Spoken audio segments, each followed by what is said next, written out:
Hey, my name is Lizzie Smiley, and I absolutely love helping people connect with their calling and all the tools they need to kick roadblocks and excuses right out the door so they can cultivate the life they dream about.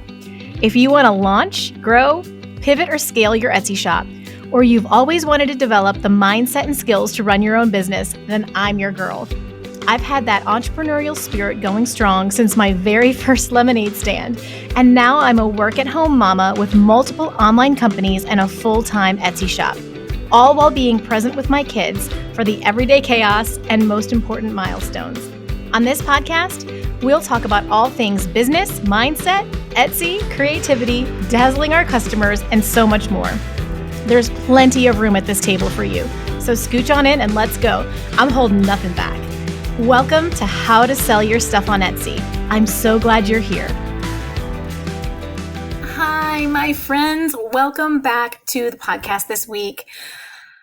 I have to take a deep breath going into this one. I'm so looking forward to it. This has been kind of a long-awaited, different kind of topic, but that I think a lot of you are going to love. Today, I am bringing on as a guest my personal therapist. She is a psychologist. I'll tell you all about her. I made her send the full bio because she's just incredible. But I speak to so many of you, right? I do all of these coaching one-on-one Zoom calls with you guys to really get into the specifics of your Etsy shop. And I learn a lot about you. And it's no secret that our world right now is having a lot of mental health crises. It's kind of overwhelming and really sad. And I myself have struggled with anxiety in the past, specifically around medical things. So going into this past pregnancy was the scariest thing I've ever done, choosing to actually do it, knowing what could happen. And I had to deal with a lot of anxiety around that. And my daughter, I think I mentioned to you guys before on the podcast, if you've been around for a while, that my little one, my 8-year-old, can struggle with anxiety. And so this is a really special one because I know from all of that experience and from talking to you guys that so many of you struggle with anxiety and overwhelm and sometimes depression, all kinds of things. And it can really hit us in a different kind of way when we're entrepreneurs because we got to show up in a major way. And we're usually spinning a lot of plates and we're usually taking much more risk than the average human being. And it's a big deal. So what you need to know is that I have been looking for the right person for me, therapist, counselor, pastor, whatever it's been for 20 years. And I think it's really important to find the right person, not just a super knowledgeable person, but the right person. And that is what Dr. Margaret is for me. I feel like I've been given the biggest gift and I'm just so excited I get to share her with you. So if you would like to chat about mental health, then this is the episode for you. If you struggle with any kind of anxiety or overwhelm, we're particularly going to hit on those topics. If you want to go on an inner healing journey, you can do Sozo counseling sessions with Dr. Nagib on via Zoom, or she uses something, a different software that's totally closed for HIPAA. And you can also hire my therapist to be your therapist. I think she has a few openings right now. So jump on that if you want to really go after it. So I continue, even though I don't struggle with anxiety anymore, I continue with her because it's part of my personal growth journey. So I really like to keep a clean house in my head. I like to really stay on top of things. I like to grow and develop. And it's really helpful having someone who understands psychology at this level to be able to do that. So let me read you her bio. Like I said, I asked her for the full one because she's very accomplished. And basically for psychology, she went to the Harvard for psychology. It was a different school. I think it's in here, but I asked her for the whole thing. So this is my fault that this is a bit longer. Meet Dr. Margaret Nagib, an accomplished clinical psychologist and a dedicated coach specializing in personal and spiritual development. She achieved her master's and doctoral degrees in clinical psychology from Wheaton College, located in Wheaton, Illinois, with an extensive career spanning since 1998. She's consistently contributed to the field of psychology. Blending the finest principles of psychology and spirituality, Dr. Margaret empowers leaders and entrepreneurs to apply their influence and transcend their self-imposed limitations through transformative inner healing sessions. Her approach harmoniously merges psychological insights with spiritual growth. Yes, yes, yes. All of that. 100 million% yes. I have the chills. Dr. Margaret's influence extends far and wide as she traverses both domestic and international landscapes, delivering enlightening seminars on the topic of wholeness to diverse organizations. A published author, her notable work titled Souls Like Stars, Renew Your Mind, Heal Your Heart, Unveil Your Shine, captures her insights and wisdom. Based in Wheaton, Illinois, Dr. Margaret maintains a private practice where she continues to impact lives positively. To connect with her and learn more, visit thedunamisproject.org and follow her on Instagram at Margaret Nagib. I will absolutely be putting that in the show notes for you, but I'm really excited to share this with you guys. So definitely send me your feedback after this one. Please help me welcome the one and only Dr. Margaret to the podcast. Dr. Margaret, welcome to the podcast. Thank you so much, Lizzie. It's so exciting to do this. I've been excited all week about it. I find that very hard to believe, but you're a gem. And and I don't know how you do it all, but I think this is such an important conversation. And I'm really, really excited to share you. I mean, I actually really want to just not share you, if I'm going to be really honest, but I love my people a lot, and they need the magic that you bring. So it's going to be so good, and people are going to be really touched, and they were very excited about this happening. Wonderful. Yeah, because we're talking about something that's so relevant to our culture today, but then they also get a little behind the scenes with me because I'm like, this is my therapist. Let me bare my soul to the world. No, I'm not doing that, but it's good. So I would love to start, because they don't know you yet.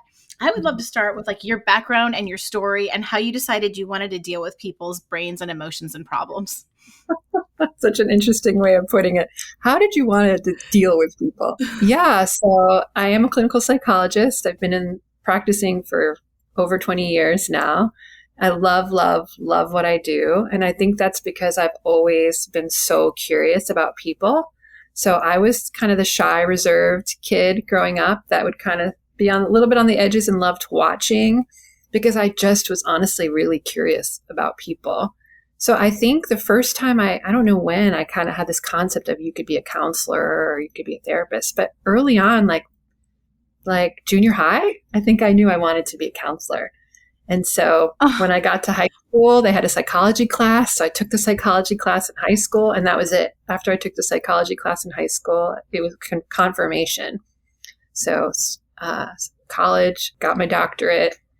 And I'm really blessed. I just was one of those people that knew what I wanted to do, and there was a path. And so I went and did it, and here I am. Okay, that's wild, because I basically got a minor in psychology because I thought I wanted to be a therapist, because people always from a very young age would tell me everything. And I'm like, well, this is interesting. But when I took the psychology classes, I realized I didn't want to do this.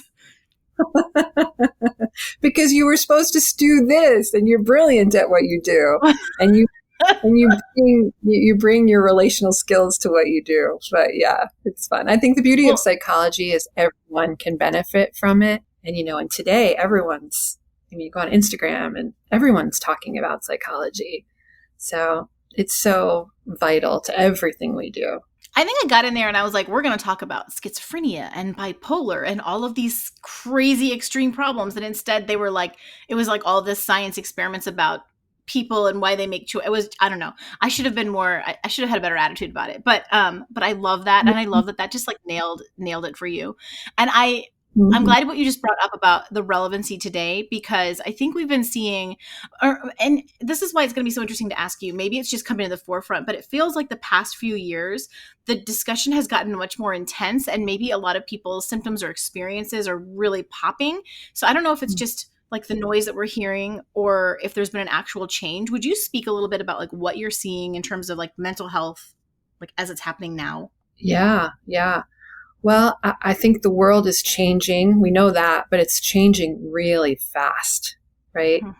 So think about it. It probably felt fast when we went from like non-industrialized to industrialized, non-automobile to automobile, non-computer to computer.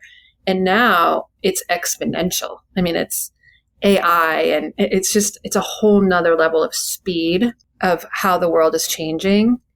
But people at their core haven't changed much. And so we're all trying to catch up to culture and to technology. And so I think there's new stressors that we've never had to deal with before. COVID was another thing, right? So there's just stressors we've never had to deal with before. And so I think that's why we're seeing more anxiety, more depression, just more people talking about all of this, because we're all desperately trying to catch up with the speed of what's happening around us. And we need new skills. We literally just need new skills. And I have seen this in psychology. I've seen where out of this, we're talking about things a little differently than we might have even 20 years ago. And that's exciting for me. We're understanding things on a new level. For example, the body, the nervous system, and this needing to really go after the physiological responses of stress and help people know that you absolutely have 100% control over the physiological responses of stress. We just need to talk about it in a different way than we have in the past in psychology. Do you think that's making, have you seen with your own clients, is talking about it from that perspective helping them make more strides? I know it made a big difference for me, but I'm just seeing in the whole, are you seeing that just help people have more breakthrough? 100%. Because I think as a society in America, we actually are we're pretty emotionally intelligent. I mean, we've been going after emotional intelligence for a while now in culture. And this has been the missing piece of oh, did you know you have a nervous system and that your fight or flight can kick on, right? I tell people it's like the smoke alarm in your house. And it's great when there's a fire, but your smoke alarm also goes off when you're just making toast. Mm-hmm. And that's what people are experiencing. Things are so fast. So, our smoke alarms are going off and that's our body, sending all of this energy into our system to help us. And we can't catch up. We can't help the body actually come back to rest and recognize yes, there's a lot going on in my world, but it's not a fire. But I think a lot of people most clients come to me in some kind of nervous system overload. Their fight or flight is always running. It's kind of a program on your desktop that's always running in the background and you don't realize it, but it's draining the system.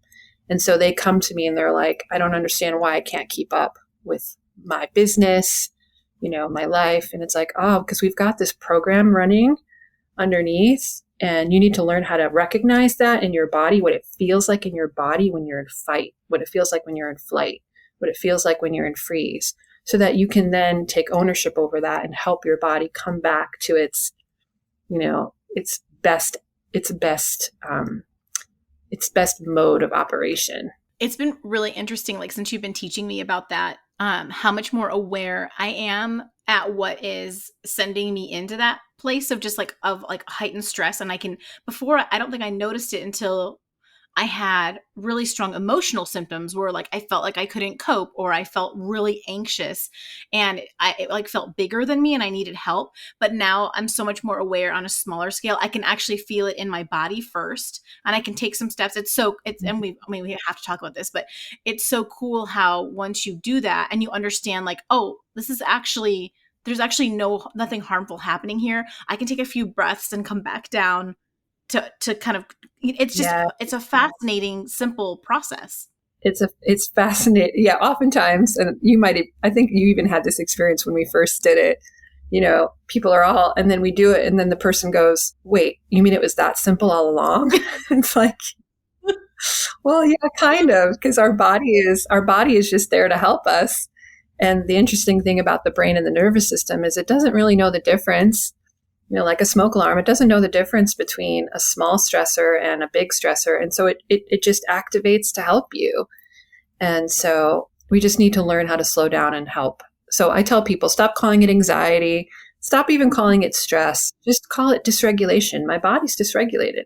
Oh, okay. I know how to bring it back. I know how to regulate it. And so it's kind of this new skill. And I'm getting more and more leaders, entrepreneurs, business owners, because you guys, frankly, are the movers and shakers, and you're the ones taking in all this new technology and going, yeah, this is brilliant. How do we, activate this and make the most and maximize this? And so you're running hard, probably more than people in that sector have in such a long time. And they just don't realize your system just can only take so much. But if you just do a little bit of this every day, it will be the game changer. It will help you run faster. It will help you do all the things that you want to do. But we can no longer afford to not be connected to our bodies. We can't. You just can't anymore because we don't have enough natural pauses in our day. We're not churning butter. We're not, We're not even cooking our own dinner necessarily, where it would slow you down. And we're not having as many of those natural pauses that naturally help the brain and body come back to rest. We have to create that, whether it's through meditation or connecting with our body. We have to do that now. You can't do that anymore if you want to be successful moving forward. You'll burn out. You kind of just blew my mind, because I hadn't even thought about it that way. Like, I hadn't even thought about how, like, to me, those things can feel very annoying because they slow me down. Because they slow me down. That's so funny. You're like, that's funny on a whole other level, just because you guys know me and how I'm literally like Alvin and the Chipmunks over here. But so so instead of like, I want to go prepare a more complicated meal, I'd rather sit down and knit, but it's actually creating the same Yeah. the same response. But that explains probably why I like to knit and I like to fold laundry, because it's very methodical. There you go. It's methodical, and it has a meditative effect on the brain, where the brain can begin to slow down. And it's literally brain waves, right? You and I have talked about the different brainwave states. So beta brainwave state is that state when you're problem solving, and you're taking care of business at work. Alpha is a little slower. That's when you feel really creative and you're in the flow, and you're just in the zone. And entrepreneurs love that state, because that's when all the amazing ideas are happening, but it's actually a slower brainwave state. So if you're in high beta, which is the stressed out state, you can't be creative. So, it may frustrate you to slow down and knit, but it's actually helping your brain go high beta, beta, alpha. And all of a sudden, you're going to feel yourself connect to your creativity in a way that you wouldn't have that day if you just stayed in this high beta, anxious, analytical mode. So in those moments, this is so interesting. Like, you've taken me so far off script, and it's in the best way ever. And I'm sure it was actually me who did it. But like, if I feel like stepping away or taking time to do some of those more mundane things are slowing down my business. But it almost sounds like you're saying if I intentionally did that, I would speed up my progress and my process, because I would have, like, that explains why sometimes I sit down and I literally can't do anything at the computer. My brain is firing in so many different directions. I'm sure we all experience this, that I don't even know what to do next. I sit there and I end up scrolling because I'm like, I got to regroup. So are you saying, like, if we actually intentionally insert some of these things, that some of that will go, like, we won't have that problem as much anymore? Yeah, well, it's so interesting. You said I end up scrolling because I need to regroup. Well, what is scrolling? Scrolling gives your mind a different thing to focus on, but it's not actually, it's more of just a distraction. It's not actually calming your nervous system or bringing you to a flow state. It's just a distraction. So if instead of scrolling, you did something else where you're actively relaxing your body. So part of coming to that brain wave state involves your body. So the cheat is if you breathe and you relax your body, and you turn off the analytical mode and go into sensing mode, you will go down into alpha and theta states where you're just naturally more creative. Like, the ideas will just come and you'll be like, well, where'd that come from? So I'd much rather be driven by that, where it's going to feel good. It's going to be that flow thing where you're just in the zone, versus that high beta state where you're anxious and your brain is not coherent. So it's kind of like if you pictured, like, all these things flowing together. That's when your brain is coherent. And that means all the different parts of your brain are working together. Versus when you're incoherent and the different things are firing, it would be like a symphony, and like the instruments are just kind of playing, versus all the instruments working together.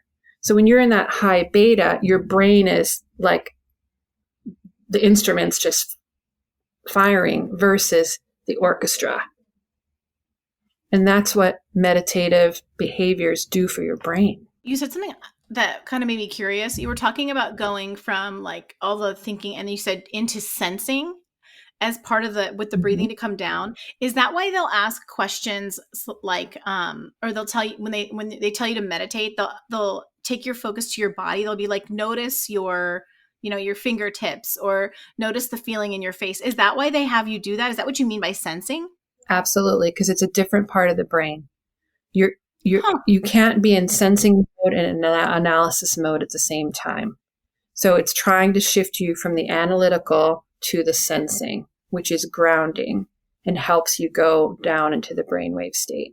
So yes, sensing your body, relaxing your body. My cheat for that is not just sensing, but I'll tell someone, go to your heart, let's say. Can you sense the space your heart takes up? Because that will fully put you into sensing mode. And then I'll go, divergent, convergent. Now can you sense the space in the room around you? Can you sense the space behind you? And all of that is working to slow down the brainwave state to alpha, to theta. And that's the restorative state, number one. So scrolling is distracting and it may feel relaxing, but it's not restorative to your brain. Mm-hmm. So if you can learn how to be in a theta state, they say that that's 10 times more restorative than even deep sleep. So why does the paying attention to the space that your heart takes up more effective than like just paying attention to your heartbeat, like tuning into your heartbeat? What does that do for us? And maybe I've gone down too much of a rabbit hole, but I'm just curious. Well, it all works. So paying attention to your heartbeat works. When you begin to pay attention to the space, it helps slow down the analytical mind even more because it's a deeper level of sensing something. That's all. It's like, yeah. Sensing is a continuum, right? I can taste something or I can taste something. You ever slow down and really taste something, right?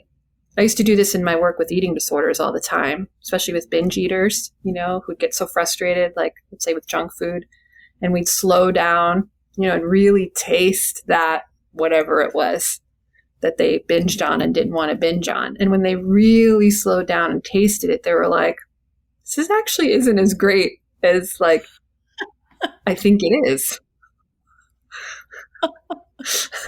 Right? All because they were slowing down and taking that sensing to an even deeper level. So think about the times when you have felt most like, life is amazing. Mm-hmm. You're probably on vacation, right? Sitting at a beautiful, let's say, restaurant, eating some amazing meal, drinking some great glass of wine. You're in full sense mode and you're soaking it up. And all is well in the world, right? And that's when we get creative and that's when we get inspired and that's when we feel like life is magical. Well, what are we doing? We're just fully present. That's all that is. It's helping you become more and more fully present. And the key to becoming more fully present is through your body. Okay, so if you've been around the podcast for a while now, you have heard me tell you guys that you shouldn't put all your eggs in the Etsy basket, right? Etsy owns their platform and we are just guests. So it's super important for your longer term business goals to use your Etsy shop to build an email list. That way you can continue to communicate with the people who already love your products and create an asset that will stay with you as you expand your Etsy shop and beyond. The tool that I recommend for this is CraftKit because it compliantly integrates directly into your Etsy shop and will streamline a ton of work for you. Once you have CraftKit set up with your Etsy shop, and it's super simple, by the way, like no high-tech confusion or mess, which is a win. Every time you get an order after that, CraftKit is going to pull over your customer's email address and then automatically communicate with them with the messages that you set up ahead of time. So it's going to auto send the messages you create as each transaction milestone occurs in the order process. For example, it's going to send a thank you for your order email, a notification that the order has shipped, a delivery confirmation email, and anything else that you set up within it. I personally love this automation, you guys. Like, it's such a time saver, which is really critical when you become a busy shop. But even better than that, CraftKit is also going to start inviting each and every customer to join your email list. And it makes it super easy for both you and your customer. Once they hop on your list, You can set up a drip campaigns for days, reminding them about your brand and inviting them to revisit your shop. So if Craft Kit has hit your curiosity button, which I hope it has, I made a YouTube tutorial that I will link in the show notes so that you can see a back office sneak peek of exactly how this works. I know that always helps. They offer a 14-day free trial. And if you use my coupon code, which is Smiley, SMILEY, all in caps, you will get a 50% off discount for your first 3 months. So I will link that for you as well. Whatever you do, my friend, cover your own back and start building your email list. You'll thank me later. I love it. I totally geek out. You've kind of already gone down this road, but I want to, some people it may feel abstract. So I want to bring it more like really practical. With the clients that I work with, the coaching clients, they're all, running Etsy shops or Shopify or something like that. And we talk a lot about overwhelm. Like they feel overwhelmed either in juggling their work and their home life, because it's often a side hustle for them, or they feel overwhelmed with making decisions is really difficult, or they feel overwhelmed because they're doing it all. They're not just the business owner, but they're the maker, the packager, the shipper, the customer service. They're doing it all. I know. But could you please share a little bit about how we get into this mindset? And then maybe I'm sure you have amazing tools and suggestions how to start stepping out of that and getting, feeling like you're more in control. Yeah. So overwhelm, whatever you want to call it, overwhelm, stress, right? We all know that feeling. And oftentimes when we talk about that, we talk about it attached to the thing we're doing, right? So, I have this stressor, business, finance, right? But really, stress and overwhelm is a physiological response. It's my body saying, there's a threat. There's something important going on. And so I'm going to help you by mobilizing all of your energy so you can take care of this thing that's important to you. So if you could even stop with that and go, I'm feeling overwhelmed or I'm feeling stressed because I'm perceiving something as important to me. And I have all this energy. And the question is, am I using this, is this energy, is it a stress enhancing energy or is it hurting me? So here's what we can do. If we don't manage that and we don't recognize it, it can be unproductive. And it's going to go unproductive in one of two ways. You're either going to go to, I call it freak out mode. And that's when you're like, you're having a million thoughts. You're looking at your computer. You don't even know where to start. Or maybe even a higher level of freak out mode, and you're anxious, and you're, right, deadlines. Or you can go into checkout mode, which is what you did with the scrolling. I don't know what to do with all this. I'm just going to scroll, right? So that's when the body is mobilizing all of this for you, but instead of it being productive, you're checking out or you're freaking out. So if you can stop and feel that and then go, ooh, something's important, really important right now. Because think about this, Lizzie. You don't stress about what's not important to you. Mm-hmm. We only stress out about things that are important to us. We only feel overwhelmed when things are important to us. So if you can slow down and go, okay, what's important to me right now? Then use all of that energy, because that's all your body's trying to do. It's trying to give you energy to go do that thing that's important to you. That's productive stress instead of unproductive stress. That's so interesting. And sometimes people will say, well, it's not that I have too many things to do. It's that I'm scared of doing something wrong. I'm scared of doing the wrong thing or making a mistake. Is that still the same problem? Yeah, that's your body in fight or flight. And more of a flight, and, of like, well, what if I do something wrong? So that's when it would be super helpful to first help your body breathe, right? Breathe, slow down, then go to your analytical mind, go to your logical mind and go, what's important here? And what would be the best route of action to take care of that thing that's important to me?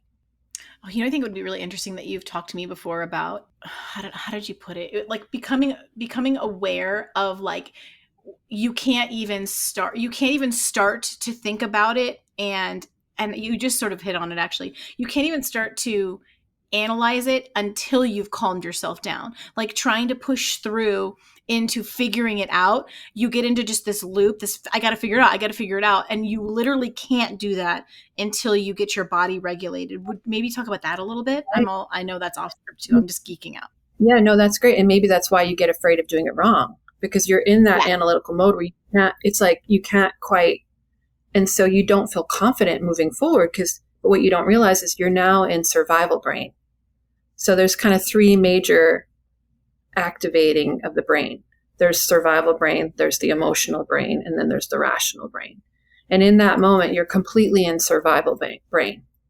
And trying to solve something in survival brain is a waste of time. Unless a bear is chasing you, right? It just makes your brain worse. The more you try to analyze in survival brain, you're going to feel more anxious. You're going to feel more lost. So if you can go, oh, I'm in survival mode. First, let me regulate and get back to my rational brain. And then let me look at what's happening here and take a course of action. And then at that point, it probably just needs to be some piece of action. You may not know the end, but you'll be like, okay, but the first right step will be this, and then this, and then this, and then this.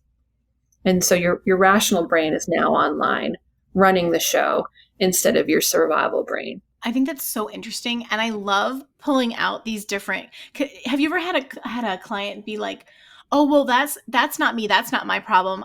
Mine's like this. And it's really the exact same thing, but they've got their head wrapped around it's this specific thing. And that's why I love pulling out oh no, I don't feel overwhelmed. I just don't know where to start. Well, that's overwhelm. It's this, but it's lovely. Like it's actually freeing here. Yeah. It's freeing hearing that, because it's like, oh no, okay. I'm not like, yes, I'm a unicorn, but I'm not that kind of unicorn where I'm so weird we can't fix it. Yeah. No. This is, and what we're talking about is absolutely normal. We all have a nervous system to help us when there's a perceived threat or something that's really important to us. And like I said in the very beginning, everything's moving so fast. Yeah. That we're all experiencing this because we're not built for, we haven't figured out how to move as fast as everything else around us is moving. So what you're having is a lot of people in some state of nervous system overload, and they don't even realize it. They're now living by their fuel. We talk about caffeine addiction, but they're fueled by cortisol. Oh, and they've gotten so used to cortisol. I mean, that's, workaholic or whatever. It's like we now rely on cortisol, and now we think cortisol is what's normal. We call it hustle, and there's healthy hustle, but a lot of what we call hustle is just, let's just do our businesses in survival mode. Okay, you can do that, but you're probably not going to feel fulfilled at the end of the day. I have so many questions. I know what our next session is going to be about. I think it's all like so interesting. And okay, so, I actually came into this discussion thinking that, and I'll be curious to see what you think, because I love what you said about entrepreneurs are kind of we have to be on the forefront, on the cutting edge of the changes. Like we can't just kind of hang back and wait and see. We have to dive into it, or we'll, become obsolete we'll lose our business. But I actually think in a way, it's a bit of our superpower. So something that I really work hard on, like with the people who follow me, the people I work with, is I want to work on their mindset, and I want to move them into a growth mindset. So if there's someone who tends to be kind of negative, like I can't, or I don't think it'll work, or I'm worried, or this, I want them to be like, ooh, there's so much possibility here. I want to help move them into being really not like toxic positivity, but like optimistic and hopeful and curious, is I think one of the most healthy emotions in business. So I actually think in a way, when it comes to these issues, we have an advantage because we already sort of think that way. Like we're more likely to approach it from curious and excited rather than resistant and scared. Yes, absolutely. Absolutely. I would agree with that. I would absolutely agree with that. I'm excited. So it's when the entrepreneur is, what you're describing is the entrepreneur at its best, right? When you're at your best. And so that would be a good place to start. Like we can start with like, okay, what are you like when you're overwhelmed? But we can also start with, let's talk about Lizzie, the entrepreneur at her best. Mm-hmm. And I would write it out, write down 10 descriptors of me at my best, and not my ideal, my best, my actual best. Mm-hmm. And then I'd even have them draw a picture of that woman. Lord. Name her. Yeah. Let's call her something. Who is she? Right? So that you can get it really out here in front of you. And then, okay, me when I'm not at my best, when I'm letting stress get the best of me, whatever it is. Here's 10 descriptors for her. And then it's just a matter, this is a self-awareness exercise. So we're all going to go into not our best at times. It's a percentage, right? So on my good days, I'm 80-20. I'm 80% in my best self and 20% in this other kind of self, right? But then I can catch it. I know this other self so well, and I know my best self so well that when it's flipped and it's 20-80, I can go, oh, okay, I know what I need to do to get back to my best self. Because the best self, when you bring your best self to your business, that's it. Watch out. When you bring your best self to a problem, watch out. There's nothing that you can't do. So, but we all have to manage. No one's 100% in their best self. Yeah. And, stress, anxiety, all of that is part of what makes us stuck in this other place. So we need to learn how to manage that and tip the percentages so that we can go back to our best self at any time. I love it. I could talk about that all day. When I sent out a survey asking what people really wanted to talk about, overwhelm was one of the big ones, but the biggest one for sure was anxiety.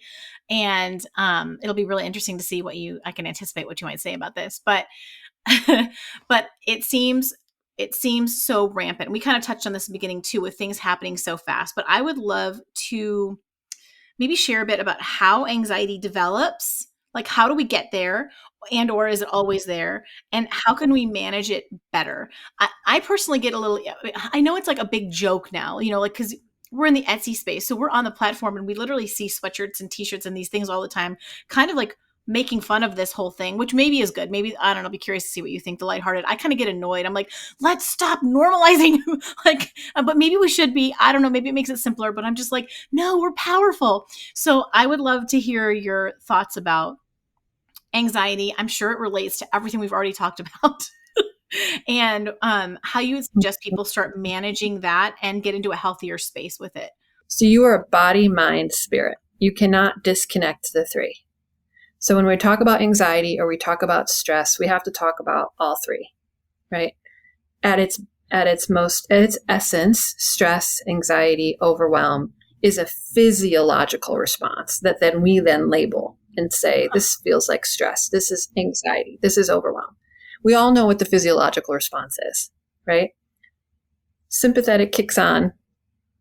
And that's the part of you that goes, there's some kind of perceived threat, keyword perceived, because the brain doesn't know the difference between a bear chasing you and, you have to launch something in 3 days. Feels, a perceived threat, and then it alerts your body to kick on. So you're going to feel your heart racing, you're not breathing as deeply, and you're going to feel all the chemicals of stress that make us feel stressed out, anxious, whatever. Okay. And then we have this mind that then also goes into overwhelm and tries to help us. And it's trying to interpret all of this stuff. So depending on what you think in response to a physiological perceived thing, that's either going to make it worse or it's going to make it better. Because now there's this loop between what I think and what I feel, and what I think and what I feel, and then what my body does in response. And so we have to get really good at slowing that down to go, okay, what am I thinking right now? What's it feel like in my body right now? And so anxiety is basically, it starts off as a little stress and a perceived threat that we've been sitting in for a while, and that our mind is having a heyday with. So it's not just a physiological response. So for example, if you're going throughout your day and then all of a sudden you have a stomach ache, you don't have your mind doesn't really do anything with that other than I have a stomach ache. Maybe I should drink some ginger ale, right? And yeah, it's probably not going to go away right away. But if you have anxious thoughts attached to that, oh, I have a stomach ache. What if I have cancer? Oh my gosh. Maybe I should go to the doctor. That's a great example of what anxiety does to to just a dysregulated state in the body. So that's ultimately what anxiety is now there's this feedback loop between something I'm experiencing physiologically and what my mind is running away with. What's the story my mind is giving me about this physiological state? And then it just feeds each other. So conquering anxiety is just starting with your body, recognizing, I'm dysregulated, I'm agitated, I'm anxious. Okay, start with your body, calm your body through your breath, through releasing some energy. I had a meeting yesterday. I came out of that meeting all like, and then I was hanging out with my sister right after, and I was like, but I know what I need to do as a woman. The most helpful thing as a woman to deal with stress is to talk about your feelings, A. And then I was sensing it wasn't enough talking about it. My body was in fight or flight mode, and it felt more like a fight mode. And so I literally was like, hold my keys and my phone as we walk into the store. You'll love this. We're walking into a store and I'm punching the air. I'm just punching the air. I got to let this go. I got to let this go. Because I understand the connection between my body, and my mind. And I tried really hard not to tell a story in that moment. I'm agitated. I just need to. And then the next day, once I was in a more calm state, then I went back and thought about this appointment that I had and what was it about this appointment that triggered this fight or flight in me? So we got to break down anxiety to what's happening in your body, start with relaxing your body, and then you can look at, what were the thoughts that what was the story anxiety was telling me? And what's the truth? All right, guys. So as you know, I've been on a print-on-demand journey with my new Etsy shop. I opened just a while back, and I'm having the best time ever and learning so much. But I really wanted to give you a little update and tell you how sold out I am for Printify as my print-on-demand provider. So they were my go-to in the very beginning because my POD experts all told me that they were the way to go. And Printify has not disappointed me a bit. I'm very happy with the quality of the products that are going out. The turnaround time has been good. I love their interface, and I feel like it's very user-friendly and integrates well with Etsy. I am super happy with the margins I'm bringing in, especially using Printify Premium compared with the other print-on-demand providers. So it's just been a win-win all around. Basically, what happens is this. So I set up a listing mostly over on Printify, and I have it all synced up with my Etsy shop. So over on the Printify site, I get the product all ready to go with my design properly placed, all the colors I want selected, the title written, the description written, and the correct pricing and shipping already in place. It's all done on Printify. The only thing I don't sync is the product photos because I create, of course, all of my own mockups for a better quality. So then I click publish over on Printify, and within about a minute, the product shows up over in my Etsy shop listings as an active listing. At this point, it's live. So then I go right away over there and I upload my product photos and any other graphics that I need. I set my categories, shop section, and tags, all the things that I have to do over on Etsy. And usually I'll link my variations to a corresponding picture in my photo gallery. So I'll give it a quick once over and then click publish again on Etsy so that my updates will show to everyone who sees the listing. The great thing about doing it this way is that when an order comes in, within 1 to 2 hours, typically, the order then syncs over to Printify back again. And so all of the product and customer details are there. And Printify just makes it crazy easy to run my print-on-demand shop. I can't believe it. Golly, after making, wood signs for 6 years, this is a dream. So Printify has over 850 products to choose from. You can customize and create new designs to your heart's content. And the best part is you don't have to worry about keeping an inventory or shipping products yourself. Printify handles all of it for you. And seriously, their production costs are unbeatable. So if you're considering print on demand, give Printify a try. I recommend it. Feel free to grab my link in the show notes waiting for you. And if you use my code Lizzie Smiley, which is no spaces, all caps, LIZZIESMILEY, you can get 30 days free of Printify Premium, which gets you even lower production costs. So again, that's Lizzie Smiley, no spaces, all caps. It's an absolute steal, and I always use Printify Premium. So the whole experience getting going in print on demand has been wonderful. I love it. 10 out of 10 recommend. And I hope this helps you with the production partner decision if you're on the fence and planning a shop as well. I'm excited for you. This is one of your superpowers.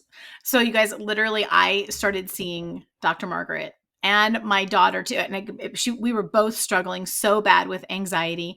And I had so many reasons why it wasn't going to go away. And I think we have that. Some of us are like, oh, well, it runs in my family tree, or I have all of these hard things in life that are just insurmountable. Like I either need medication, which some people do, and when you do, like, by all means, take it. That's like, get the help that you need. But I think what's been so amazing is learning. Actually, you know what? Take me out of it, because you've got 41 years of programming and thinking and all kinds of things. Look at my 8-year-old who went from the baby when I had the baby, she just got extremely anxious after that. And I thought we were going to have years of problems. And it took what, Dr. Margaret, 2 months or something, maybe less than that, with some really good tools that you gave her. And my kid is normal again. And I'm not saying the anxiety is not normal. I'm saying she's a healthy, happy kid. Does she sometimes worry? Yes. And then she's like, oh, I have a toolbox. And I'll say to her, what tool do you want to use? And she'll be like, this one. And it took a little while of the practice, but now she can almost stop it before it even starts, because she's so aware. So if the 8-year-old can do it. Yes. So cool, right? Well, and the beauty is, you ended up taking like a situation and using it as you've given her skills for her whole life. Part of the reason why we're in this situation is we didn't learn at her age. We didn't learn how to deal with anxiety. No one sat there and actually said, oh, that's anxiety, and this is your body, and this is what you can do. I don't think we learned that back then. Our culture is just now in a space of like, oh, this is super important. We need to learn about emotional health. So yeah, it really is. Anxiety is a wonderful storyteller, but if the movie in your head is a horror movie, that's anxiety talking. It's always a horror movie with anxiety. Yeah. I'm sorry, I didn't mean to talk over you. There was like a bit of a delay there. It's so hopeful though, isn't it? Like I think that it feels like, oh, everyone has anxiety now, and there's this big black cloud of fog descending on us. I'm like, no, actually, this is great, and because we're becoming aware of what's already been there, and we're now realizing how simple it can be to unravel it. Okay, so we have to, before we go today, though, we have to give you a chance. I want you to share some of the other resources that you have available. I mean, obviously, people can work with you, but I don't want to lose my time, so I'm just going to claim my spot in your calendar permanently. But you work with people like one-on-one, and it's been, honestly, I have been looking for the right person for 20 years. And it was like in the first 3 minutes of talking to you that things started changing for me. And I was just like, wow. So I think it's so much about the right person, having someone who really knows what they're doing. Unfortunately, I do think there are a lot of mental health professionals who don't necessarily have the skills that you do. I'm just going to leave it right there. But if you could just share some of the resources that you have available to, like, through your Instagram and all of that, that'd be amazing. Yeah. So I do offer individual sessions. It's actually my favorite thing.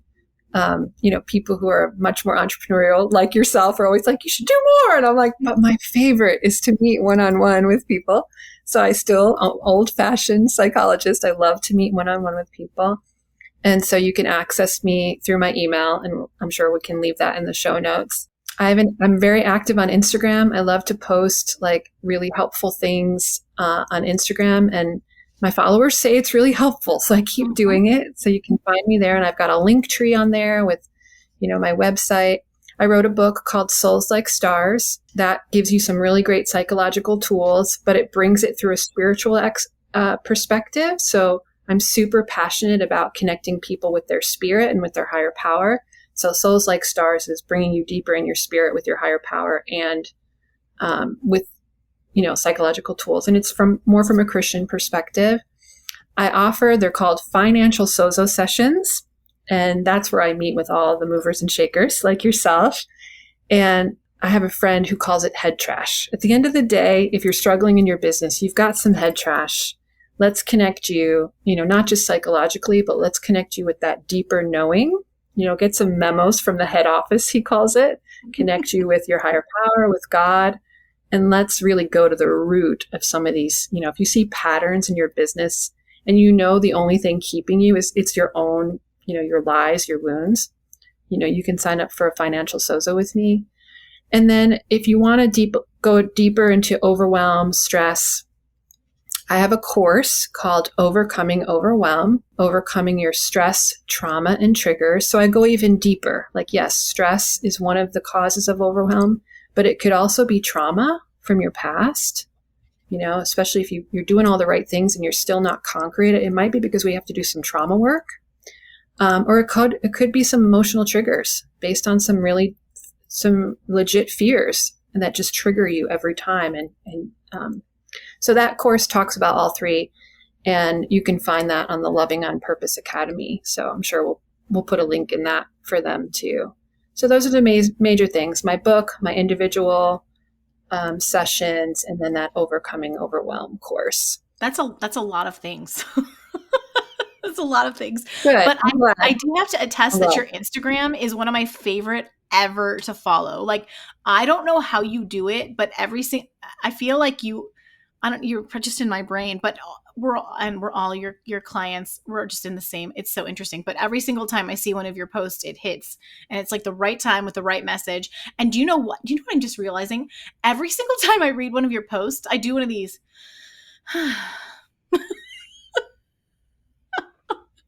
It totally makes me think. What?